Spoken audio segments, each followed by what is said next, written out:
belakang. Mungkin saya akan bahas sedikit mengenai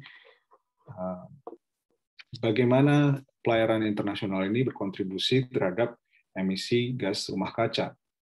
Di sini diketahui bahwa pelayaran internasional ini memiliki kontribusi sebesar 2-3%, dan dari tahun 2012 sampai 2018 sudah terjadi kenaikan nyaris sampai 1%.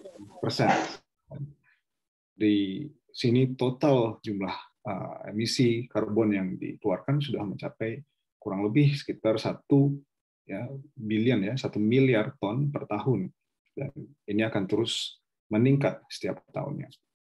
Nah, dunia pelayaran internasional ini merupakan suatu sektor yang sangat strategis dan penting karena menyokong pertumbuhan ekonomi dunia, termasuk Indonesia. Dan ini juga menyokong mode transportasi pengiriman barang di seluruh dunia, yang mana jumlah pasar daripada jumlah cakupan daripada barang yang dikirim dengan menggunakan pelayaran internasional itu mencapai 80%. Jadi ini adalah satu tulang punggung, bisa dibilang, infrastruktur ekonomi dunia. Dan merupakan juga sebuah mode transportasi yang sangat efisien dari segi energi. Karena satu kapal dapat mengangkut jumlah barang yang banyak ya dengan skala ekonomi yang baik, sehingga jumlah energi yang dikeluarkan untuk mengangkut persatuan barang ini sangat kecil. Nah, tantangan ke depan ini adalah bagaimana bisa dunia perkapalan ini menjaga sebuah level service yang sama, di saat yang sama juga harus mengurangi emisi, dikarenakan memang suatu kebutuhan untuk menghindari bisa kita bilang suatu tragedi atau bencana klimat. Ya. Jadi ini merupakan suatu tantangan yang banyak diperdebatkan di level forum-forum internasional maupun di level kebijakan internasional, dan salah satu penyebabnya adalah memang karena dunia perkapalan ini sangat sulit untuk didekarbonisasi, karena mereka, atau seperti yang kita tahu ya, kapal-kapal ini menggunakan bahan bakar yang sangat karbon intensif, sangat kotor, dan di sisi lain juga tidak banyak teknologi yang sudah dikembangkan untuk mendekarbonisasi kapal-kapal di dunia. Kalau mode transportasi lain seperti mobil, sudah ada mobil listrik, ya. Truk pun sudah mulai ada truk listrik, truk berbasis hidrogen, dan kereta pun juga sudah banyak kereta yang. Sedangkan kalau kapal masih menggunakan heavy fuel oil, ya, yang mana sangat karbon intensif. Dan selain daripada itu, kita juga ketahui bahwa dunia perairan internasional ini tidak berada di bawah satu otoritas satu negara, tapi sifatnya adalah internasional. Jadi diperlukan suatu kesepakatan dari berbagai negara di dunia untuk mengimplementasikan kebijakan pengurangan emisi dari pelayaran internasional. Nah, organisasi yang memfasilitasi pengambilan keputusan dan perumusan peraturan untuk mengurangi emisi gas rumah kaca daripada pelayaran internasional adalah IMO, International Maritime Organization. Saya kira mungkin para peserta di sini cukup familiar ya, mengerti tentang IMO dari banyak mungkin jurusan atau kuliah-kuliah yang sudah diberikan di universitas. Nah, IMO ini, kalau saya bisa bahas sedikit, merupakan satu agen daripada PBB, Persatuan Bangsa-Bangsa, yang memiliki mandat khusus untuk membuat pelayaran internasional menjadi sebuah pelayaran yang aman, ya, kemudian efisien, dan di sini juga kita lihat bersih ya, pada laut yang bersih. Jadi ada aspek lingkungan yang juga merupakan mandat daripada IMO. IMO ini memiliki instrumen-instrumen regulasi seperti MARPOL, yang mana tadi juga disebutkan oleh Ibu Vivi bahwa MARPOL ini merupakan instrumen yang mana Indonesia termasuk negara yang mendukung dan ratifikasi. Jadi seperti kalau ada peraturan mengenai pengurangan kandungan sulfur di bahan bakar, itu diatur dalam MARPOL. Dan sebagai negara yang meratifikasi, maka kita harus juga turut mengurangi jumlah atau kandungan sulfur dalam bahan bakar yang digunakan oleh kapal-kapal kita.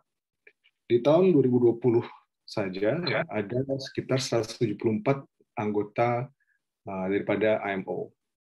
Dan IMO ini juga meregulasi lebih dari 50.000 kapal yang berlayar di seluruh dunia. Jadi cakupan dari otoritas IMO ini cukup besar.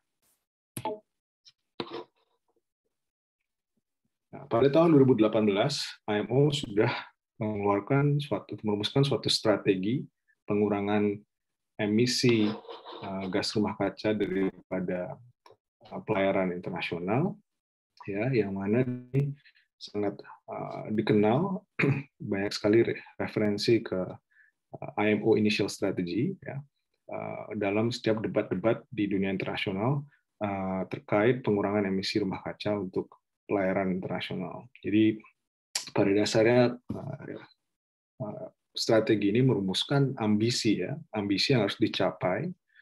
Ini adalah bagian yang penting daripada strategi itu yang harus dicapai oleh dunia pelayaran internasional di setiap yang kita bisa bilang tahun-tahun tertentu.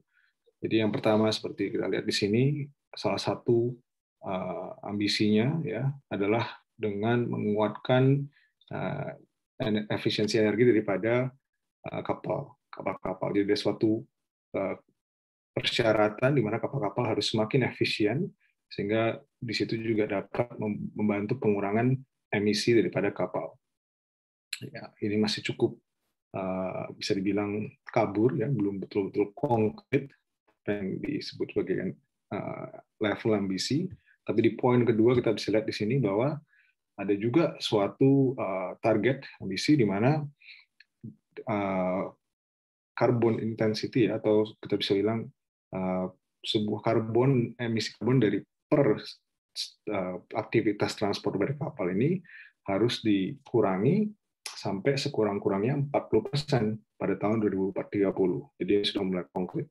Dan bahkan juga di situ disebutkan mengejar pengurangan sampai 70% pada tahun 2050 bila dibandingkan tahun 2008.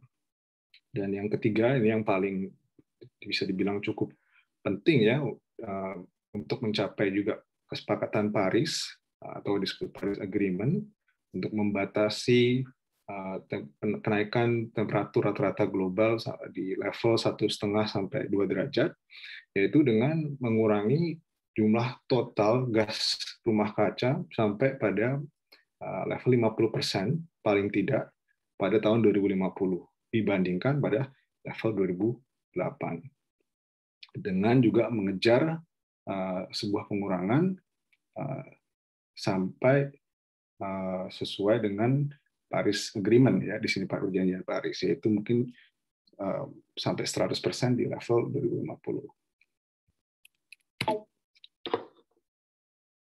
Jadi dunia perkapalan internasional akan semenjak dikeluarkan strategi ini menjalani sebuah perjalanan transisi untuk bertransisi menjadi sebuah sistem yang rendah sampai bahkan tanpa karbon. Ya.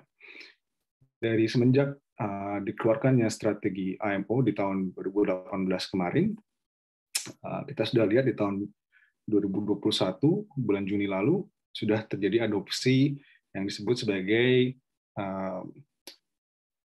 strategi atau upaya penurunan gas rumah kaca IMO jangka pendek. Targetnya tadi seperti kita lihat mengurangi intensitas karbon daripada kapal-kapal sampai pada 40% tahun 2030.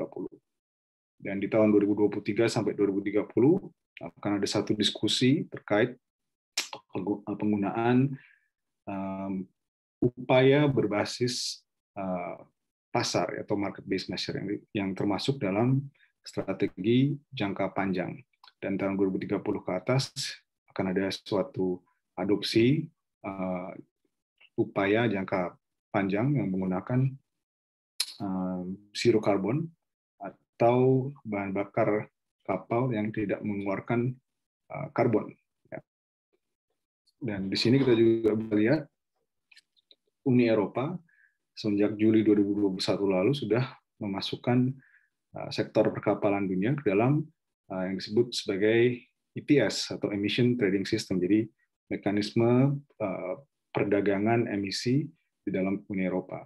Jadi pada tahun 2023 ke depan, setiap kapal yang berlabuh di pelabuhan Uni Eropa akan harus membayar ya sebuah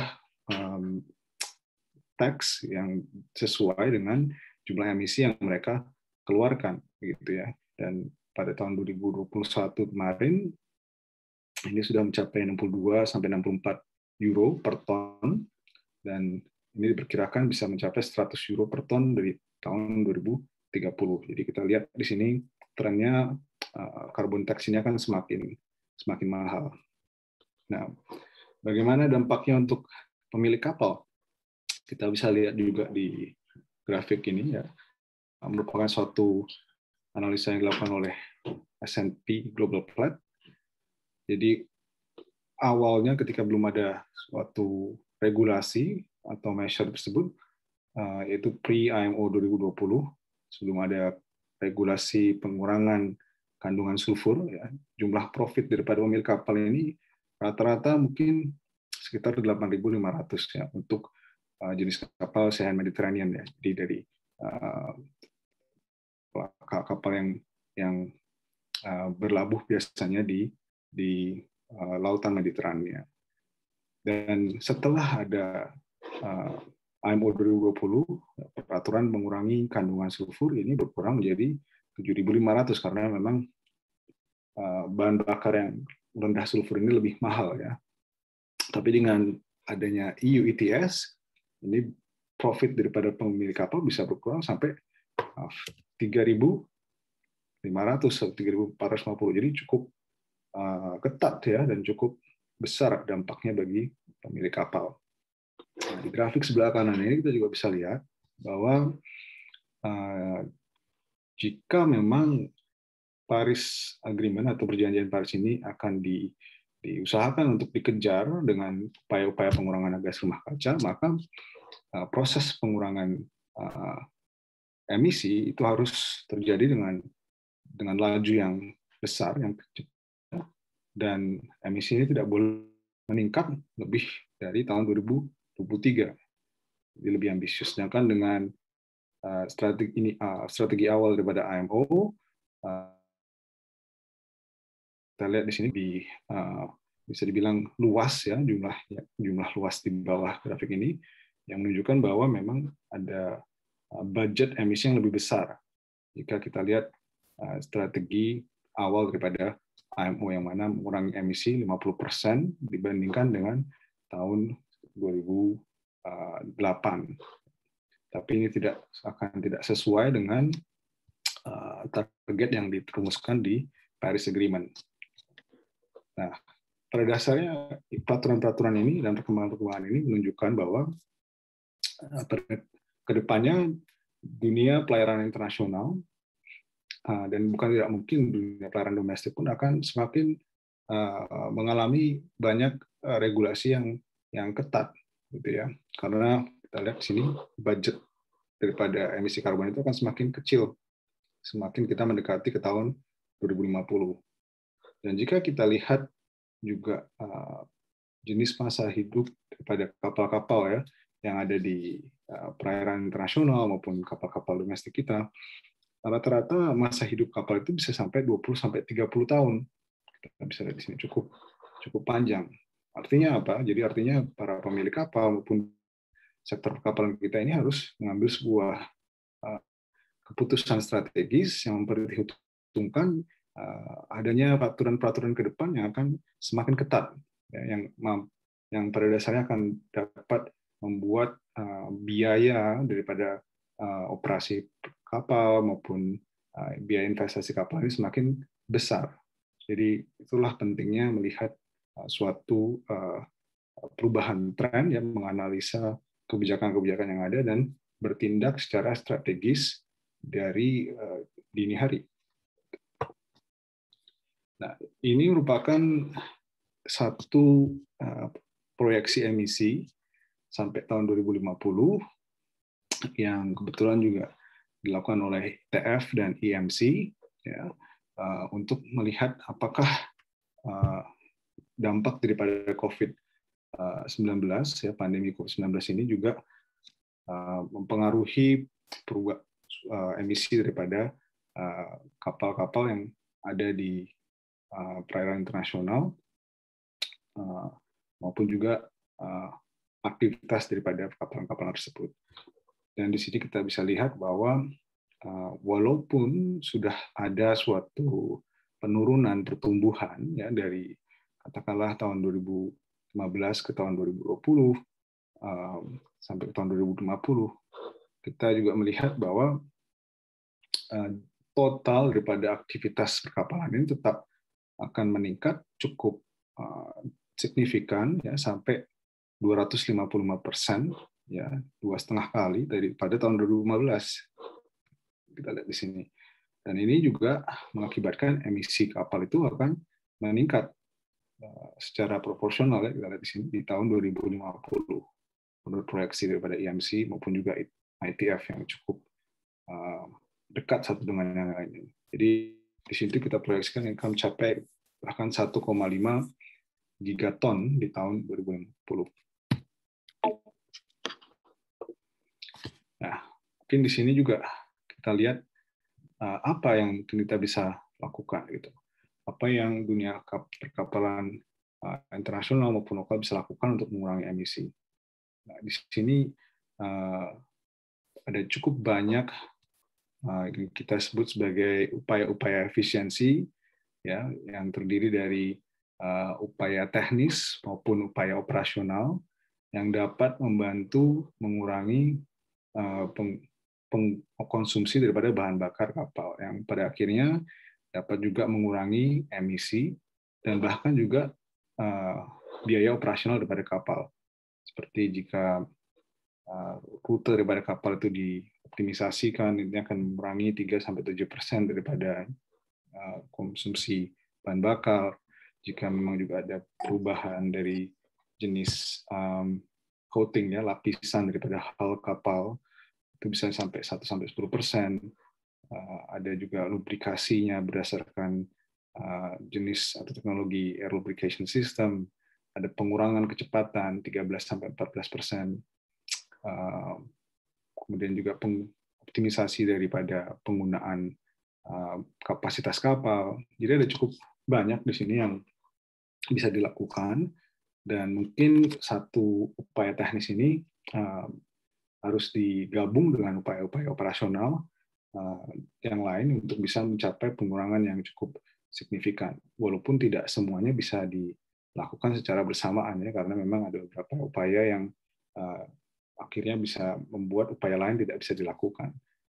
Seperti jika ada penggunaan wind, ya, penggunaan wind assistance technologies, ini dibutuhkan juga suatu speed atau kecepatan kapal yang cukup untuk membuat teknologi ini dapat berfungsi dengan optimal.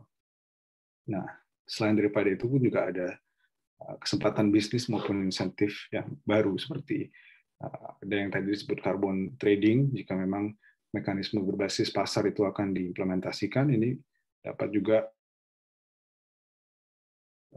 pendapatan yang baru, ya, bagi para operator kapal yang memang sudah mampu mengurangi emisi mereka, begitu. Dan pemerintah pun juga sudah mulai banyak memberikan sebuah regulasi dan insentif, ya, untuk membuat para operator kapal, pemilik kapal ini memiliki suatu insentif untuk bisa mengurangi emisi di pelayaran mereka. Seperti misalnya ada pengurangan biaya tarif di tarif handling ataupun tarif di pelayaran kapal di pelabuhan untuk kapal-kapal yang memang memiliki performa lingkungan yang baik. Jadi kapal yang memiliki emisi yang rendah. dan juga kita lihat perusahaan-perusahaan internasional, kapal internasional sudah banyak sekali yang juga mendeklarasikan komitmen mereka untuk mengurangi emisi supaya mereka memiliki satu reputasi yang baik ya di mata klien-klien mereka, supaya mereka tetap dianggap kompetitif dan peduli terhadap lingkungan. Ini semua merupakan perubahan dan kesempatan yang memang harus dilihat juga bagi para pemilik kapal.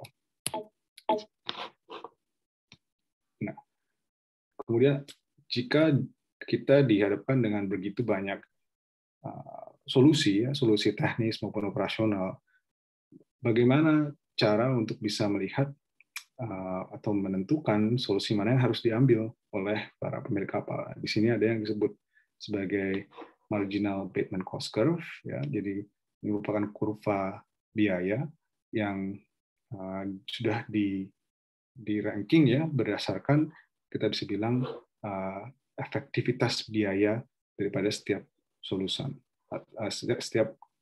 solusi teknologi. Dan kalau kita bisa lihat di sini, setiap solusi yang jadi di sumbu Y ini ya, ini merupakan biaya ya daripada implementasi daripada solusi, dan di sumbu X ini merupakan jumlah karbon yang dapat dikurangi dengan implementasi daripada solusi tersebut. Jadi jika kita lihat setiap solusi yang memang memiliki biaya negatif, ini artinya jika diimplementasikan ini akan membuat suatu penghematan, ya, baik dari segi konsumsi maupun dari segi biaya operasional daripada kapal. Sedangkan solusi-solusi ini yang biasanya di atas sumbu Y ini merupakan solusi yang biayanya masih mahal, ya, di atas 0, tapi mereka juga memiliki potensi yang besar untuk mengurangi emisi. Nah, dengan menggunakan analisa seperti ini, maka kita bisa juga melihat untuk jenis-jenis kapal tertentu seperti kontainer dan tanker begitu ya. Ini teknologi seperti apa yang akan memberikan pengurangan yang paling efektif, pengurangan emisi yang paling efektif, dan juga yang paling efisien dari segi biaya gitu. Tapi kita bisa lihat juga untuk kontainer dan tanker ya, misalnya setiap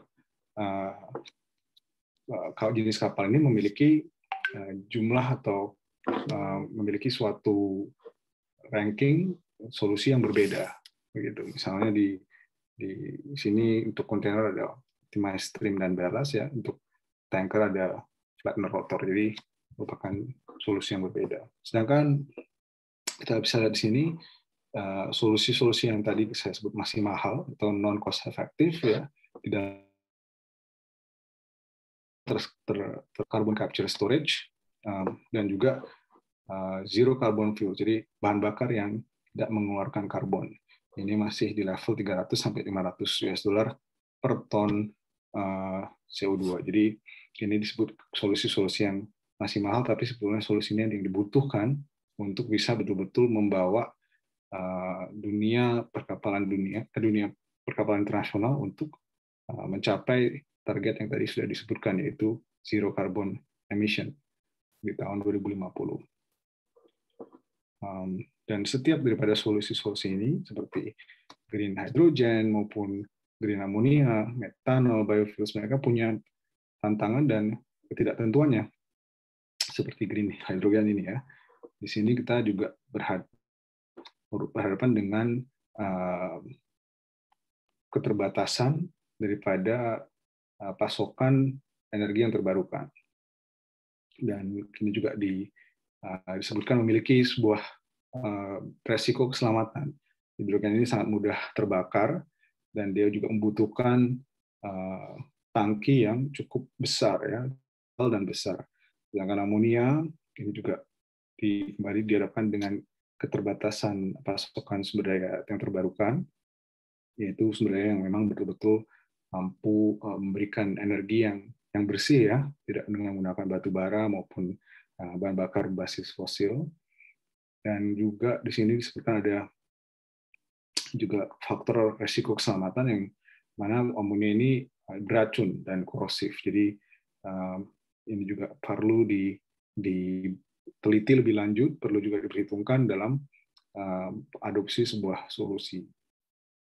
Sedangkan metanol maupun biofuel, di sini kita lihat biaya produksinya masih cukup tinggi untuk metanol, dan untuk biofuel atau berbasis bahan-bahan alami ini juga disebutkan, terutama untuk Indonesia juga, kadang-kadang dibatasi oleh pasokan yang terbatas. Jika kita ingin menggunakan bahan bakar alami yang betul-betul ramah lingkungan, yang dalam proses pembuatannya itu tidak membuat adanya tambahan karbon dioksida ke atmosfer. Gitu. Nah, kemudian saya akan memberikan sebuah contoh kasus proses atau strategi penurunan emisi di yang kita sebut sebagai jalur sutra maritim internasional. Ya. Ini merupakan salah satu studi kasus yang baru-baru ini juga kita lakukan untuk EDF, Environmental Defense Fund, dan juga dipresentasikan sebagai bagian dari masukan yang kita berikan ke BRI-GC atau Belt Road Initiative Green Coalition, yang mana kita berusaha memberikan suatu masukan kebijakan ke pemerintah negara-negara yang termasuk dalam BRI. Nah, di sini kita lihat bahwa untuk 23 negara BRI, emisi daripada pelayaran internasional itu diproyeksikan akan mencapai 41 juta ton di tahun 2050, atau 54% ya kenaikan daripada tahun 2020 jika tidak ada intervensi kebijakan yang dilakukan. Nah, bagaimana sih kita bisa melihat sebuah pathway ya? Kita bisa melihat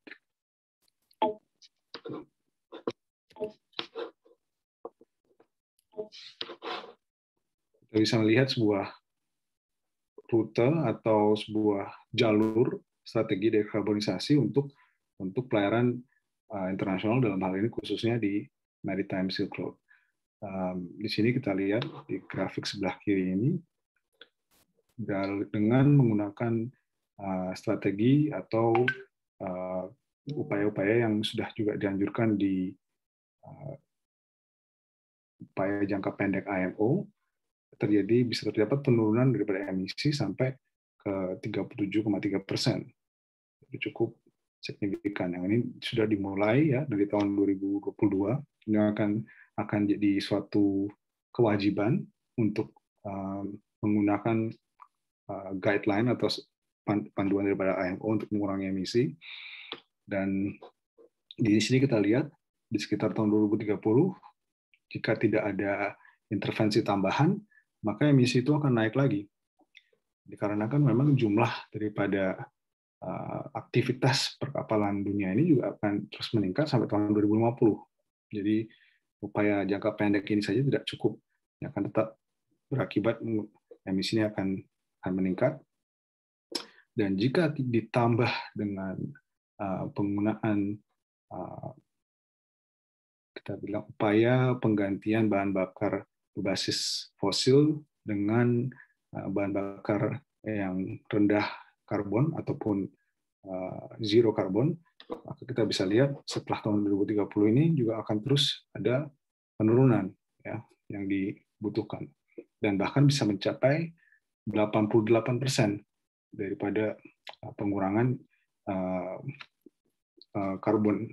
emisi karbon sampai pada tahun 2050.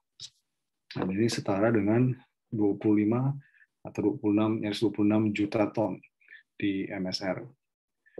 Di samping itu, jika ada suatu penetrasi kapal listrik yang mungkin bisa mencapai 20% ya total dari seluruh katakanlah armada kapal di dunia, ini dapat juga memotong emisi sampai 1 juta ton. Penggunaan kapal listrik ini umumnya dapat dilakukan di rute-rute yang memang sifatnya itu tidak terlalu panjang, rute-rute pendek yang mungkin dari pulau ke pulau, seperti di Indonesia banyak kepulauan ini mungkin juga cocok untuk menggunakan kapal listrik, terutama dari pulau kecil satu ke pulau kecil lainnya yang berdekatan. Dan kemudian juga ada onshore power supply, yaitu bisa dibilang sebuah penyediaan ya supply listrik yang ada di pelabuhan-pelabuhan yang diberikan untuk kapal-kapal yang sedang berlabuh supaya mereka tidak terus menggunakan mesin mereka sementara sedang berlabuh, tapi menggunakan listrik yang dipasok oleh pelabuhan pada kapal. Nah, di sini kita lihat yang menjadi penting di sini adalah implementasi dan adopsi daripada upaya penggantian bahan bakar kapal yang tadinya masih menggunakan bahan bakar fosil ke bahan bakar yang sifatnya rendah emisi atau bahkan tidak mengeluarkan emisi karbon sama sekali. Dan dari studi yang sudah dilakukan oleh, kita bisa lihat sini, institusi yang cukup terkemuka ya, yang berspesialisasi di bidang penggunaan bahan bakar rendah karbon. Kita bisa lihat di sini untuk mencapai target di tahun 2050 yang sesuai dengan perjanjian Paris, maka dibutuhkan suatu adopsi daripada zero carbon fuel ini ya, mencapai sekitar 27% ya, di tahun 2035, dan di atas tahun 2045 ini sudah harus mencapai 93% dari seluruh armada kapal di dunia. Jadi penggunaan bahan bakar seperti metanol atau di sini khususnya pada contoh ini adalah amonia ya. Ini harus mencapai 93%. Dan mendekati tahun 2050 dia sudah mendekati 100%. Seluruh kapal-kapal di dunia ini harus menggunakan bahan bakar yang tidak mengeluarkan emisi sama sekali. Itu merupakan satu faktor kunci dari dekarbonisasi pelayaran internasional. Nah, di sini juga kita lihat bahwa untuk bisa mendukung penggunaan bahan bakar yang rendah karbon ini, yang tadi kita sudah sebutkan sangat mahal ya Mas Ian, diperlukan dukungan regulasi pemerintah yang mana dapat membuat kompetisi antara bahan bakar rendah karbon atau tanpa karbon dengan bahan bakar fosil ini menjadi lebih seimbang. Dan oleh karena itu banyak studi yang menganjurkan penggunaan mekanisme berbasis pasar yang dimulai di tahun 2025. Ya, di sini kita lihat makanya ada suatu pergeseran ya, ada peningkatan adopsi daripada bahan bakar rendah atau tanpa karbon. Dan ini dikarenakan asumsi adanya mekanisme berbasis pasar, di mana setiap emisi karbon akan dikenakan tax ya, atau pajak yang besarnya itu bisa mencapai 262 US dollar per ton di tahun 2035. Dan di tahun 2040 sampai 45 ini bisa mencapai 282 sampai 703 US dollar per ton. Jadi akan sangat mahal sekali bahan bakar fosil ini.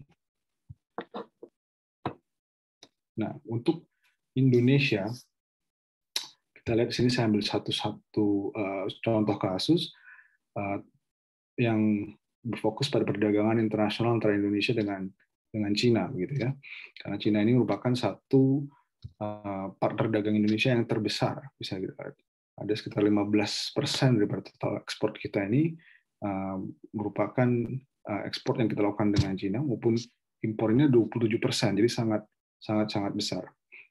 Di sini kita lihat ada satu proyeksi bahwa di tahun 2050, jika memang perdagangan dengan Cina ini akan terus berlangsung dan meningkat, maka jumlah emisi kita ini akan meningkat ke level 5,2 juta ton, atau 20% lebih besar daripada tahun 2020. Dan untuk bisa juga mendekarbonisasi pelayaran internasional kita dengan Cina, kita harus juga melihat penggunaan bahan bakar rendah atau tanpa karbon tadi, terutama dari tahun 2030 ke tahun 2050, yang mana dapat membuat pengurangan emisi karbon dari perkapalan kita ini mencapai nyaris 4,9 juta ton, ya, atau 67% dari total emisi yang dikeluarkan oleh kapal-kapal yang berlayar ya dari Indonesia ke Cina. Dari segi tantangan, kita sudah jelas kita membutuhkan sebuah bahan bakar yang tanpa karbon maupun rendah karbon.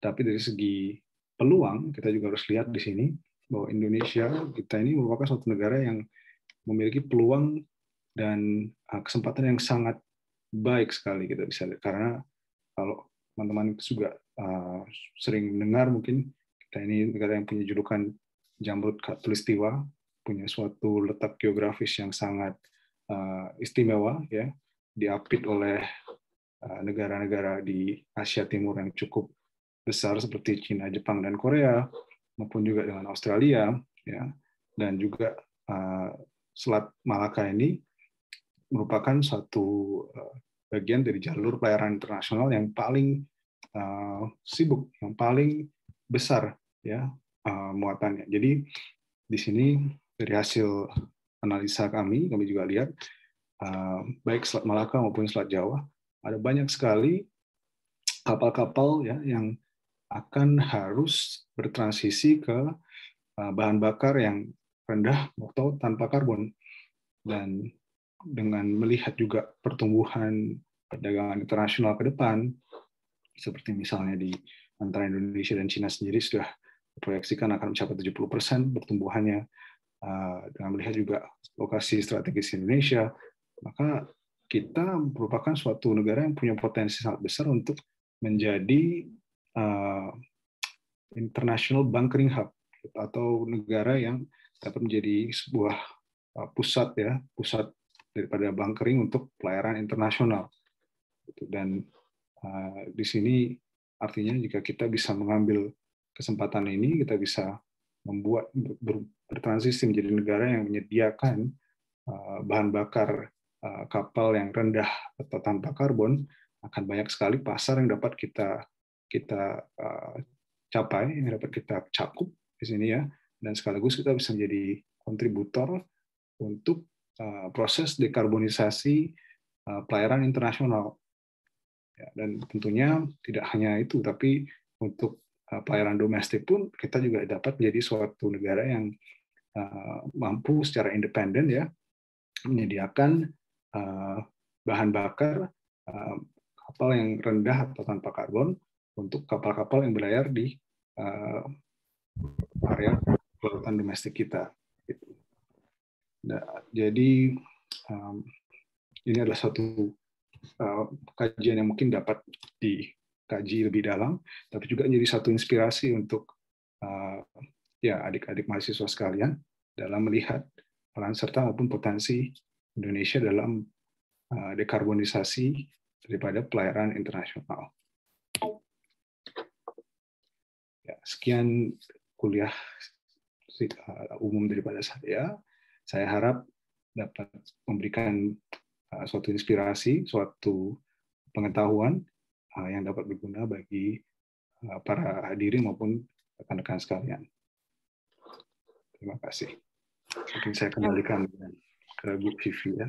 Ya, terima kasih banyak Pak Ronald untuk materinya yang sangat menarik, ya. Pada hari ini kita belajar mengenai bagaimana menciptakan suatu inovasi, baik yang dari ada ranking untuk yang cost efektif sampai yang paling non cost efektif dengan menggunakan renewable energy. Nah, ingin menggali lebih dalam mengenai dekarbonisasi ini, maka saya mengundang para peserta untuk bisa melakukan diskusi ataupun bertanya jawab dengan Bapak Ronald. Bisa menuliskan pertanyaannya pada kolom chat maupun juga menggunakan fitur raise hand. Oh, di sini sudah ada satu orang. dari Oke, dari Rian. Rian bisa bertanya secara langsung? Ya. Oke, silakan Rian. Halo, apakah suara saya terdengar? Baik, terima kasih atas waktunya, Bu Vivi.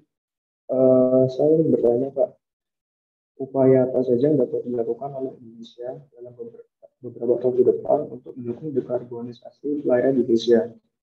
Dengan melihat kapabilitas Indonesia sekarang, yaitu masih dalam tahap LSFO atau low sulfur fuel oil, dan juga melihat dari rentang waktu penerapan kebijakan IMO, yaitu pada tahun 2050, di mana ketika kapal memiliki carbon index indikator yang kurang dari C itu harus membayar denda.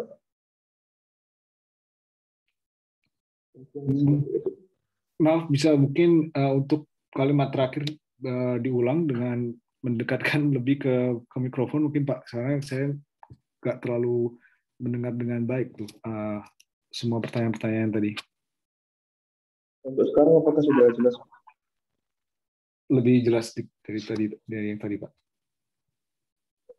Baik, jadi saya menanyakan upaya apa yang dapat dilakukan oleh Indonesia dalam beberapa tahun ke depan dengan melihat kapabilitas Indonesia sekarang, yaitu masih dalam tahap penerapan LSFO, Pak. Baik. Kira-kira tadi pertanyaan mengenai apa saja yang harus diterapkan oleh Indonesia untuk karena saat ini Indonesia masih banyak menggunakan MSFO. Oke, ya, LSFO. Mungkin langsung silakan Pak Ronald. Ya.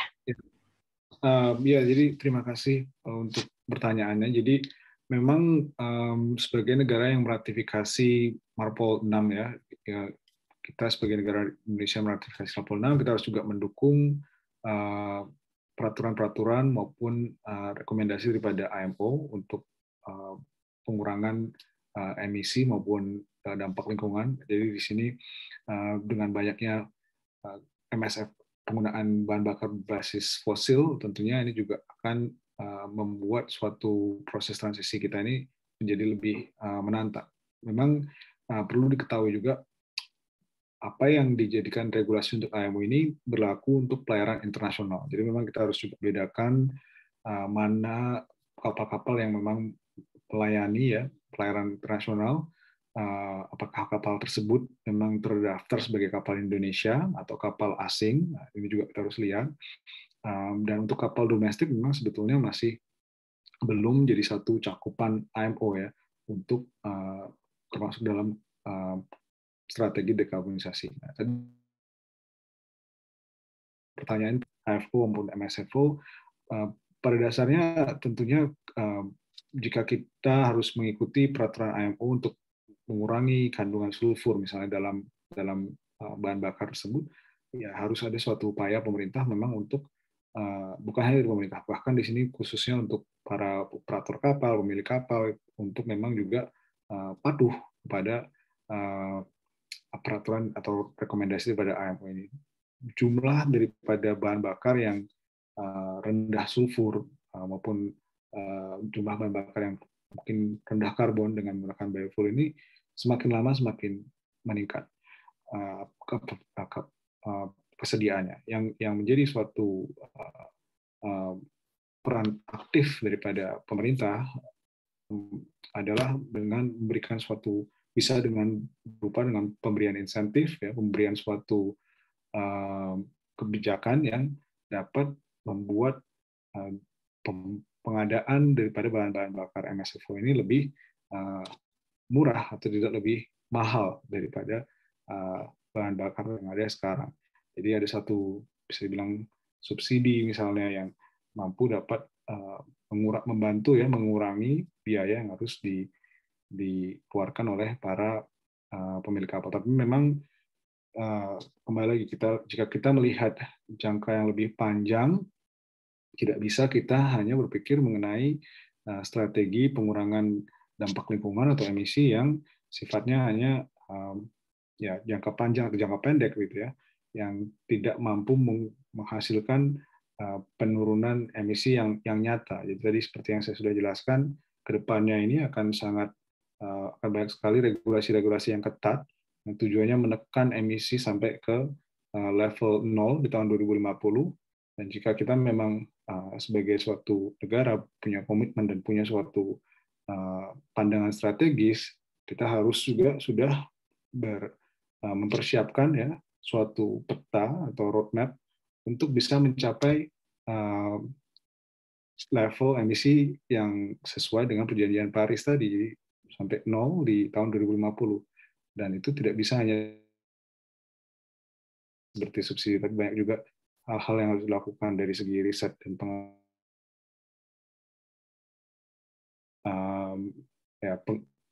pengadaan kapasitas, karena sumber energi terbarukan inilah sebagai faktor kunci dekarbonisasi dan pengadaan bahan bakar yang rendah atau tanpa karbon. Dan Indonesia ini potensinya sebetulnya sangat-sangat besar untuk menjadi negara yang mampu memproduksi bahan bakar rendah atau tanpa karbon dengan menggunakan pasokan energi yang terbarukan. Jadi ini merupakan suatu kunci utama yang memang harus jadi perhatian bagi pemerintah, saya kira, untuk merumuskan strategi jangka panjang. Begitu. Oh, iya Pak. Jadi strategi jangka panjang itu tentunya penting sekali ya untuk bagaimana Indonesia bisa menuju dekarbonisasi yang diharapkan seperti dengan cita-cita ataupun regulasi IMO tersebut. Di sini sudah ada yang raise hand, Bapak Imade Wahyu Sandika dari PIP Semarang. Saya persilakan untuk Pak Made Wahyu untuk langsung bertanya.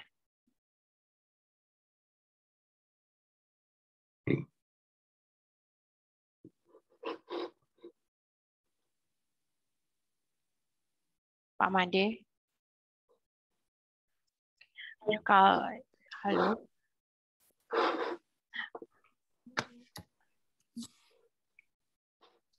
Kalau misalnya Pak Made masih ada gangguan dengan mikrofonnya, kalau saya boleh bertanya dulu ya Pak, saya menunggu.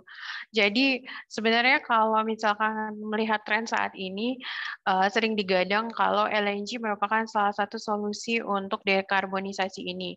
Padahal kalau dari segi cadangan gasnya, kalau di Indonesia itu juga cukup terbatas. Kalau menurut pendapat Pak Ronald, bagaimana mengenai LNG sebagai salah satu solusi untuk dekarbonisasi ini? Jadi bahan bakar kapal menggunakan LNG. Iya, jadi saya coba kembalikan lagi di grafik ini. Kalau bisa dilihat di sini, kita nggak lihat ya ada LNG sebagai salah satu komponen bahan bakar yang katakanlah memang juga mampu mengurangi emisi di masa yang akan datang. Jadi kita lihat di tahun 2030 ya sampai ke depan tahun 2050 LNG ini nggak ada di sini di gambaran itu. Nah itu ada suatu alasan khusus di mana salah satunya adalah yang pertama LNG ini merupakan bahan bakar transisi. Dia memang sifatnya lebih rendah emisi dibandingkan dengan HFO misalnya ya, tapi tidak juga betul-betul mampu mengurangi emisi gas rumah kaca secara keseluruhan. Jadi ada yang disebut di LNG ini dalam proses pembakarannya sebagai methane slip. Ya, ini sebuah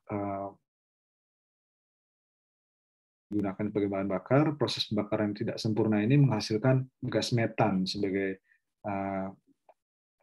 bisa dibilang buangan sampingannya.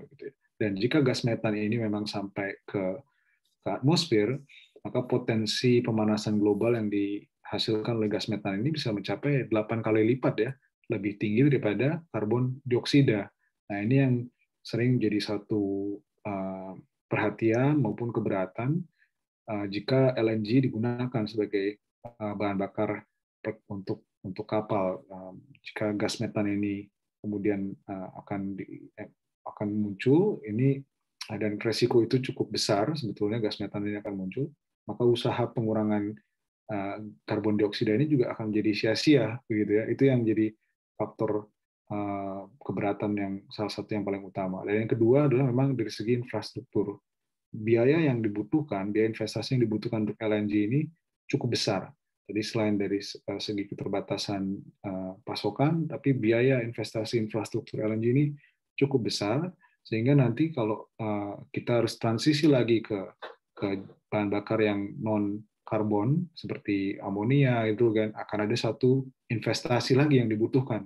Jadi 2 kali begitu ya, dari LNG sudah ada butuh investasi yang besar, dan ini hanya dipakai untuk sementara saja untuk transisi. Sedangkan kemudian untuk jangka panjangnya kita nggak bisa mengandalkan LNG. Jadi ini yang jadi satu keberatan kenapa kita tidak transisi 1 kali langsung ke jenis bahan bakar yang paling menjanjikan. Begitu.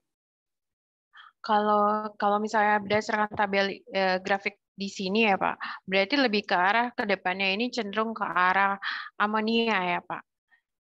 Betul, banyak memang ini perlu masih ada suatu katakanlah ya kajian lebih lanjut, ya penelitian lebih lanjut. Tadi saya sudah sebutkan juga amonia punya aspek resiko seperti beracun, ya, kemudian juga korosif.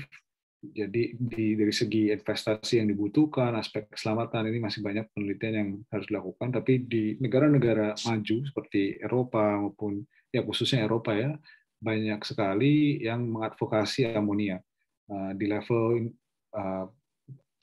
diskusi internasional seperti di IMO, juga banyak sekali negara-negara Eropa yang sudah banyak menggelontorkan dana riset untuk memproduksi amonia begitu. Baik, terima kasih Pak Ronald untuk jawabannya. Di sini di kolom chat sudah ada mahasiswa Sitrans 2019 yang ingin bertanya, yaitu terkait kapal yang menggunakan alternatif energi. DD Sitrans 2019 ini ingin tahu pendapat Bapak terkait wind power vessel. Apakah ke depannya teknologi ini akan mempunyai peluang yang cukup besar untuk diterapkan di Indonesia maupun di dunia sebagai jawaban dari dekarbonisasi maritim tersebut?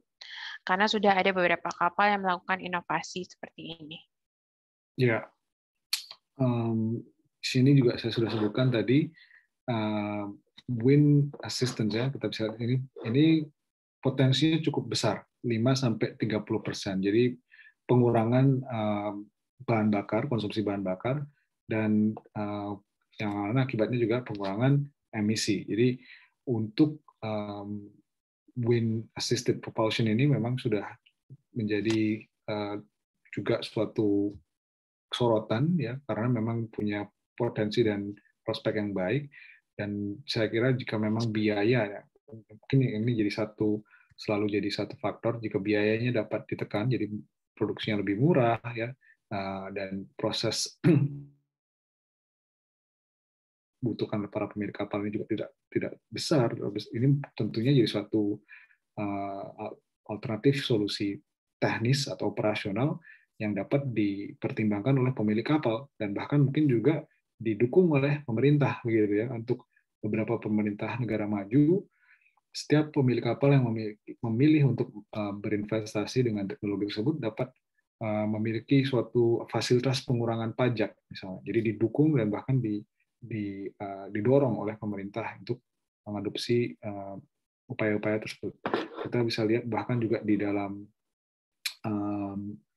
sini ya, ada beberapa yang kita bisa lihat wind itu saya kira belum dikategorikan sebagai solusi yang tidak cost efektif. Saya kira dia masih di sebelah kiri sini. Artinya memang termasuk dalam solusi yang potensial begitu, yang memiliki efek pengurangan emisi dan pengurangan biaya sekaligus. Jadi seperti itu.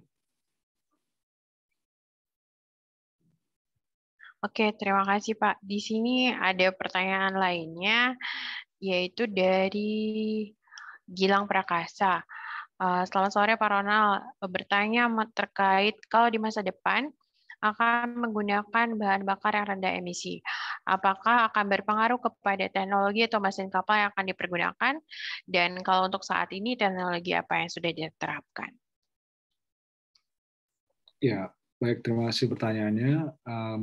Tentunya jika memang di masa yang akan datang akan digunakan tadi bahan bakar yang saya sebut seperti amonia maupun hidrogen ini, dibutuhkan satu modifikasi ya, bahkan bukan modifikasi tapi juga suatu desain ulang dari mesin-mesin kapal. Tentunya mesin kapal saat ini didesain untuk menggunakan HFO maupun MSFO begitu ya, dan oleh karena itu untuk penggunaan hidrogen maupun amonia, kalau kita sebut dua contoh bahan bakar tersebut yang paling menjanjikan saat ini, ketebalan tangki kapal maupun porsi atau luas daripada storage ya, media penyimpanan yang ada di kapal itu akan jauh lebih besar dibanding dimensi kapal saat ini.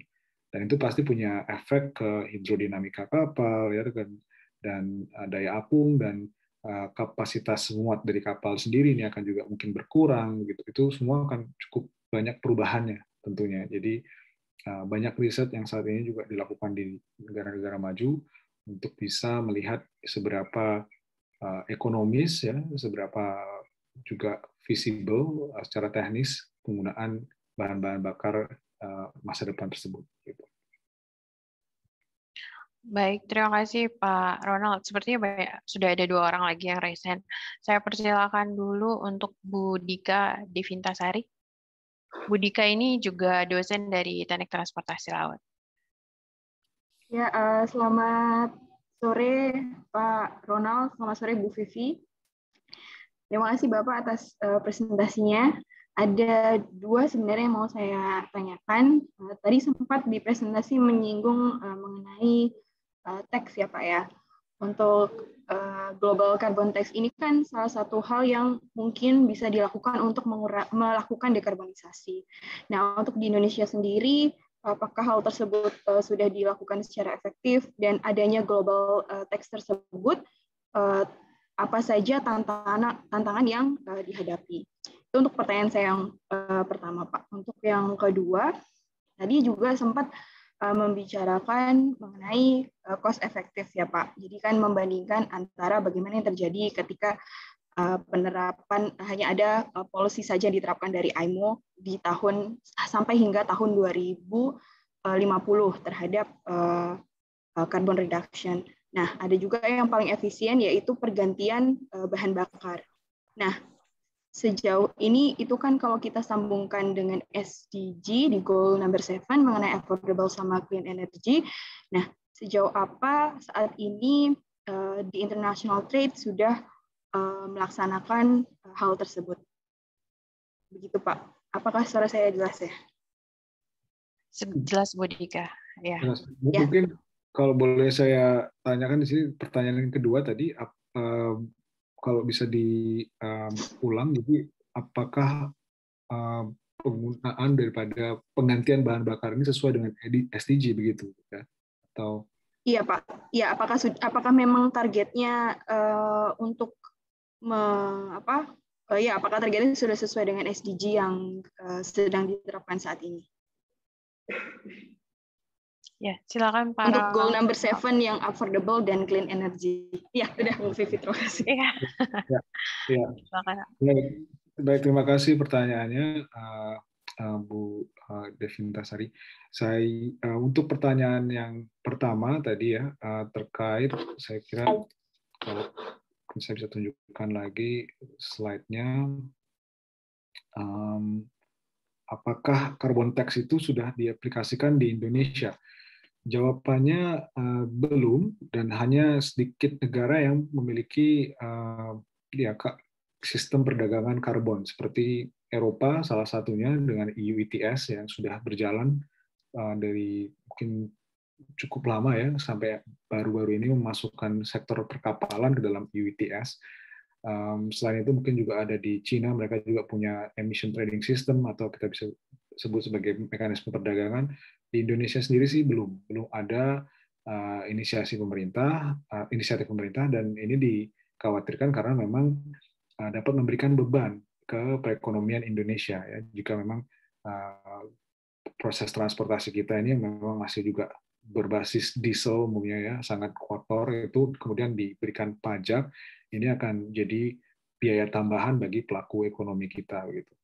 Dan selain daripada itu tentunya juga ada suatu tantangan jika tax ini dilakukan, tujuannya kan memang awalnya untuk mendapatkan suatu pemasukan ke negara yang nantinya pemasukan itu bisa didaur ulang ya untuk mensubsidi atau menguatkan program-program penurunan emisi di negara yang bersangkutan seperti di Indonesia. Nah, jadi jika tidak ada suatu governance atau institusi yang kuat yang mampu secara transparan dan secara efektif mendistribusikan penghasilan dari tax ini juga nanti jadi masalah. Ya. Misalnya ada korupsi dan lain sebagainya.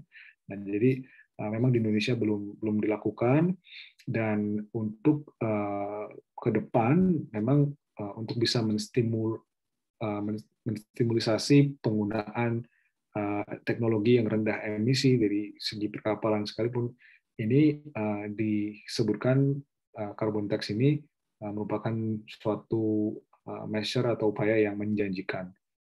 Dan untuk aplikasi di Indonesia sendiri tentu harus dikaji secara khusus, melihat juga karakteristik negara Indonesia, tantangan-tantangan dari segi politik dan institusi ya, jadi secara governance itu sendiri.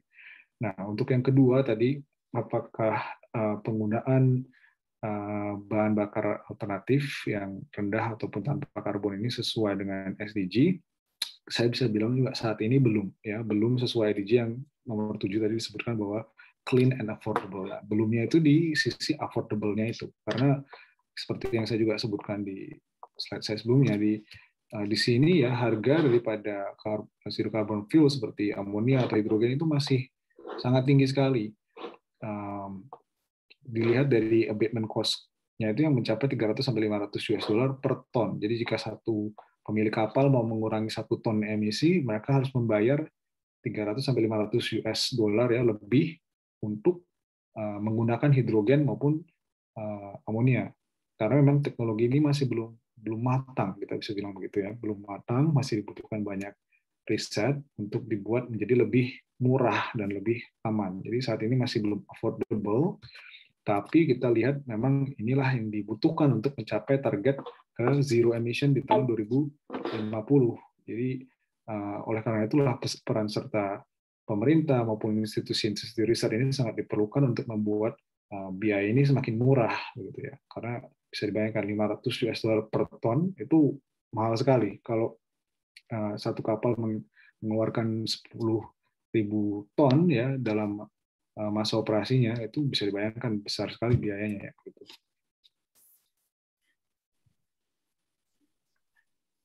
Oh, baik, Bu Dika mungkin ada tanggapan lagi? Iya, cukup Pak, tapi sedikit ya Bu. Jadi untuk yang mungkin saat ini belum affordable gitu ya Pak, tapi kan apakah mungkin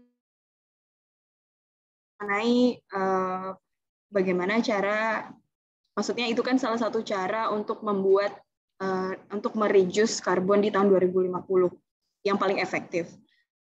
Tapi di sisi lain juga masih belum affordable. Begitu ya Pak ya? Betul. Ada juga bahan bakar lain seperti biofuel ya, itu yang lebih affordable. Itu yang juga dipertimbangkan sebagai bahan bakar transisi sebelum bahan bakar yang katakanlah lebih affordable itu atau lebih efektif itu muncul gitu ya. Kalau di sini kita bisa bilang metanol ini termasuk juga bagian dari biofuel ya, atau bisa kita juga LNG. Nah, kalau LNG tidak termasuk biofuel, tapi memang biofuel juga disebutkan sebagai salah satu alternatif energi bahan bakar yang bisa dipakai, walaupun memang untuk digunakan sampai tahun 2050 menjadi suatu pertanyaan karena tadi tantangan yang sudah saya sebutkan, ada keterbatasan pasokan ya, lahan itu harus dikonversi untuk memproduksi biofuel, padahal juga kadang-kadang dipakai untuk memenuhi kebutuhan pangan gitu. Tapi ada bahan-bahan bakar yang masih affordable dan juga solusi-solusi teknis dan operasional seperti yang saya sebutkan di situ yang sudah mampu memberikan pengurangan emisi yang mungkin ya cukup signifikan, bisa kita lihat di sini kan, sampai nanti di tahun 2030 harapannya sudah mulai ada penggunaan bahan bakar alternatif yang lebih affordable tadi. Jadi dengan adanya riset dan dukungan pemerintah diharapkan jadi lebih murah di tahun 2030 ke depan gitu. Baik, cukup. Terima kasih Pak Ronald, terima kasih Bu Vivi. Terima kasih Bu Dika untuk pertanyaannya. Pak Ronald, sebelum ke yang recent, saya jadi penasaran terkait tadi fuel bunkering. Ada mengenai International Bunkering Hub tadi disebutkan di dalam presentasinya. Kalau menurut Bapak, kalau di Indonesia, apakah kami perlu memproyeksikan berarti untuk BBM yang kira-kira tepat untuk diperdagangkan Indonesia ke depannya adalah dari segi LSFO ataupun yang very low sulfur oil? Atau sebenarnya sudah ada proyeksi sebelumnya mengenai jenis BBM yang akan dipergunakan ke depannya? Atau belum ya, Pak? Ya, tadi yang saya sebutkan juga. Jadi kalau bahan bakar yang rendah sulfur tapi masih berbasis fosil, ini mungkin akan laku sampai tahun 2030 saja gitu ya. Karena kita lihat grafik dari penurunan emisi ini akan harus makin ketat sampai tahun 2050. Targetnya ini adalah 0 di tahun 2050 begitu ya. Itu maka daripada itu kita harus juga berpikir untuk menjadi produsen zero carbon fuel, jadi seperti hidrogen, amonia begitu ya. Itu yang justru menjadi satu pasar yang memiliki prospek jangka panjang gitu, karena itu bahan bakar itulah yang mampu membuat emisi daripada pelayaran internasional menjadi mendekati nol begitu. Jadi bisa saya katakan bahwa melihat potensi Indonesia dari segi lokasi geografis ya, dan dari segi jumlah kapal maupun volume kapal yang melalui Indonesia, kita lihat ada besar sekali potensi untuk menjadi bunkering hub ya di Asia Tenggara gitu. Baik, terima kasih Pak Ronald. Nah, di sini saya berikan kesempatan untuk M. Aufal Huda dulu ya untuk memberikan pertanyaan. Silakan. Baik, terima kasih. Iya, pertanyaan saya, kita tahu bahwa tadi penggunaan LSFO sudah dimulai 2020 di Indonesia diratifikasi. Nah, itu kan ongkosnya harganya juga lumayan. Sedangkan kondisi di lapangan banyak sekali yang untuk beli kapal aja di Indonesia itu banyak yang belinya second gitu ya, second hand. Nah, ini tentunya jadi tantangan ya. Nah, kalau saya perhatikan juga biaya-biaya dari LSFO itu dibebankan dalam perhitungan freight rate gitu, yang tentunya akan berakibat biaya ongkos mahal, dan berujung pada harga-harga kebutuhan yang nantinya juga meningkat. Nah, untuk di Indonesia sendiri, kira-kira strategi jangka pendeknya 5-10 tahun ke depan bagaimana? Mengingat kalau misalnya kita terapkan subsidi secara terus-menerus, lihat APBN kita mungkin juga akan terbebani dengan adanya itu. Mungkin untuk yang 5-10 tahun ke depan, kira-kira bagaimana yang terbaik untuk kita, mengingat kita sudah meratifikasi hal tersebut. Terima kasih. Ya, silakan Pak Ronald.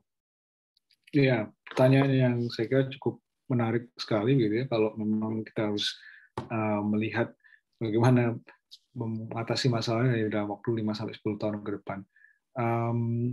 Ada beberapa yang mungkin kita bisa pertimbangkan. Memang dari segi subsidi ini bukan suatu solusi yang sustainable gitu ya, yang mampu terus-menerus dilakukan. Di sisi lain memang tadi yang sudah disebutkan, memang ada kemungkinan yang disebut sebagai pass-through rate. Jadi ongkos tambahan itu akan dibebankan juga ke para pembeli atau penjual bahan baku gitu. Menurut saya memang kalau dari segi penggunaan LSFO ini ada suatu peningkatan seperti kita tadi sudah juga sebutkan, di awal presentasi ada suatu penurunan profit daripada pemilik kapal ya, dan memang itu masih memang punya dampak, tapi walaupun ada dampaknya ini masih tidak terlalu besar bila dibandingkan dengan penggunaan upaya-upaya yang mampu mengurangi emisi lebih besar lagi. Nah, jadi solusi saya kira kalau bisa dibilang solusi jangka pendek itu subsidi merupakan sangat praktis dan jangka pendek. Di sisi lain menurut saya memang harus juga ada suatu perubahan attitude atau tingkah laku daripada pemilik kapal untuk juga melihat potensi jangka panjang maupun tantangan jangka panjang. Jadi jika memang perubahan itu juga sudah diadopsi secara internal bahwa kita lihat kapal-kapal yang berbasis fossil fuel ini akan menjadi sangat mahal di kemudian hari jika para pebisnis ini akan tetap memiliki visi untuk berada di sektor perkapalan, mereka juga harus mulai menginvestasi ya di teknologi-teknologi yang memang rendah emisi gitu. Jadi untuk jangka pendeknya tadi saya sebutkan ada beberapa solusi teknis maupun operasional seperti mengurangi kecepatan kapal, kemudian membuat suatu inovasi di desain kapal ya, misalnya menggunakan coating yang lebih baik, yang mana tujuannya untuk mengurangi konsumsi bahan bakar begitu. Dan di situ seringkali memang tidak diterapkan jika memang tidak ada suatu pemahaman ya yang cukup bahwa beberapa teknologi ini walaupun memiliki biaya investasi di depan, ini akan tetap memberikan suatu keuntungan. Dengan perhitungan marginal abatement cost curve ini, kita bisa lihat teknologi ini justru akan memberikan suatu saving atau pengurangan biaya. Jadi jika LSFO itu semakin membuat biaya operasional semakin mahal, dengan dibantu dengan teknologi-teknologi penghematan konsumsi bahan bakar ini, maka akan masih dapat tertolong untuk jangka pendek ini untuk menutup biaya yang lebih mahal tadi, begitu. Bahkan dengan sifat cost effectiveness seperti ini akan membuat lebih murah ya biaya operasional, begitu. Itu salah satu strategi jangka pendek yang harus dilakukan oleh para pemilik kapal, dan pemerintah sebagai regulator dapat memberikan subsidi ya atau insentif yang mendorong pemilik kapal untuk juga mengadopsi teknologi-teknologi yang hijau seperti ini yang sifatnya mampu mengurangi penggunaan bahan bakar. Ini akan lebih sifat daripada solusi ini akan lebih melihat ke depan ya, lebih long lasting dan dapat juga lebih efektif secara biaya keseluruhan. Nah, tapi kembali lagi saya tekankan memang mau tidak mau melihat tren global dari pelayaran internasional, kita harus sudah beranjak menuju ke zero carbon fuel. Itu yang saya ingin tekankan. Baik, terima kasih. Terima kasih, Pak.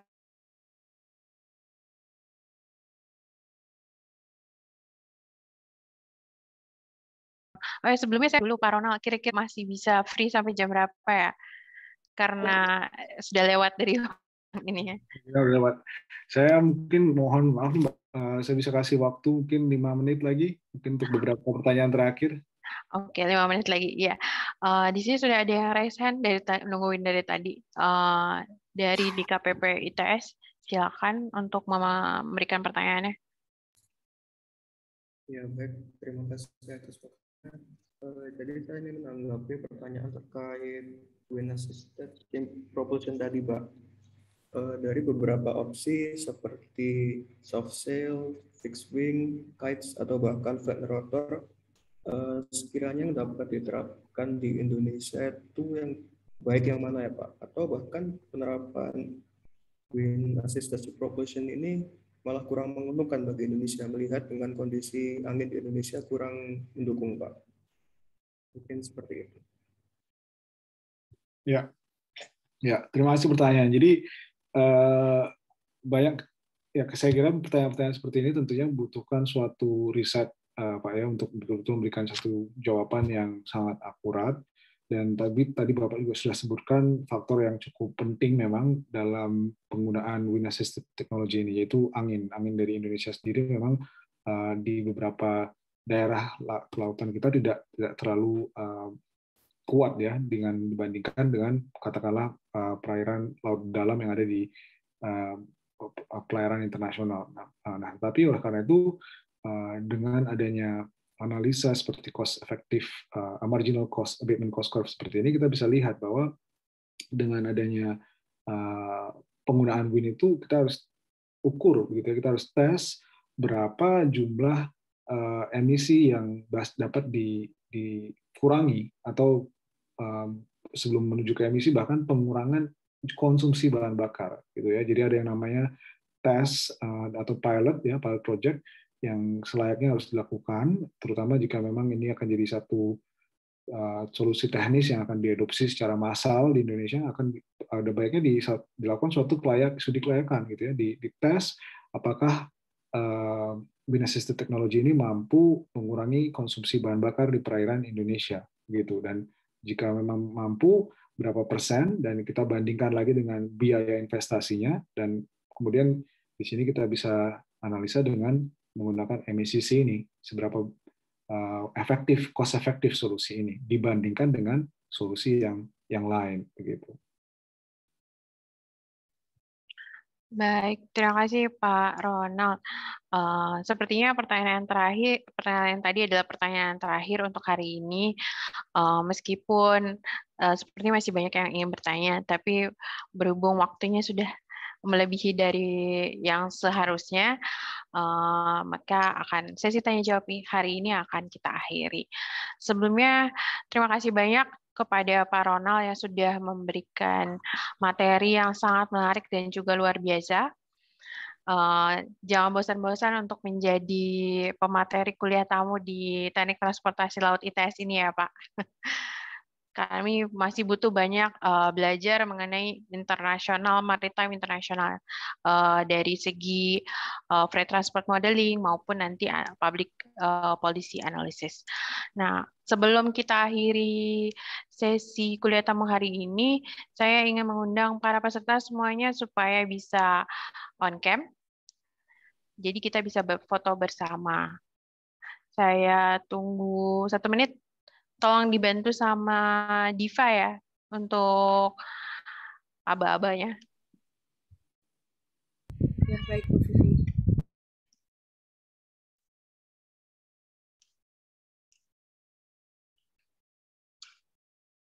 Jadi pesertanya ini adalah mahasiswa Sitrans, kemudian alumni, dan juga mahasiswa double degree antara ITS dan RUAS.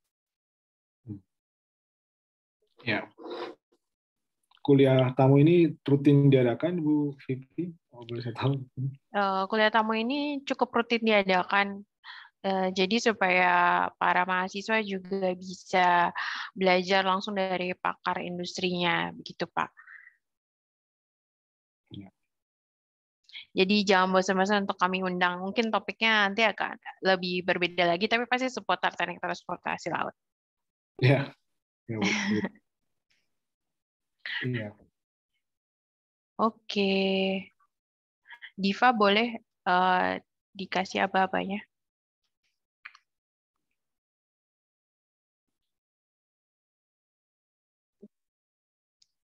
Ya, baik Bu. Permisi semuanya, saya aba-aba dalam hitungan ketiga ya. 1, 2, 3. Lalu untuk slide selanjutnya 1, 2, 3. Lalu slide ketiga, sepertinya slide ketiga sudah tidak ada yang on cam, jadi itu Bu, cukup.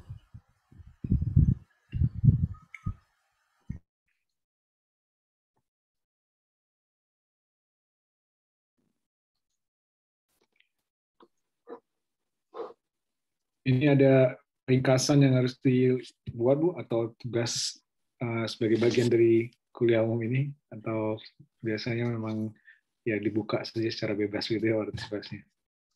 Oh, biasanya dibuka secara bebas. Saya Pak Ronald mau memberikan tugas. Sebenarnya saya persilakan Pak. Nanti akan saya coba kumpulkan. Nanti bisa diberikan juga ke Pak Ronald disampaikan. Boleh sih Pak. Kalau saya kasih tugas nanti kali berikutnya saya diundang jadi kuliah tamu, nggak banyak yang hadir nih kayaknya. Biar belajar Pak. Nanti yang takut semua dikasih tugas malahan begitu kan. Iya. Saya serahkan ke Bu Vivi aja kalau itu. Oh iya, mungkin next time Bapak jadi pembicara bisa memberikan tugas atau untuk anak-anak assignment. Jadi supaya pada bisa belajar juga supaya nanti bisa S2 dan S3 di TUDF seperti Pak Ronald ya, yang lainnya. Oke, terima kasih banyak untuk Pak Ronald untuk kehadirannya dan juga materinya yang sangat bermanfaat untuk kami semua. Saya mewakili dari tim dosen maupun mahasiswa dari Teknik Transportasi Laut. Berterima kasih. Sekaligus saya izin untuk menutup acara hari ini. Terima kasih, Pak. Terima kasih. Terima kasih.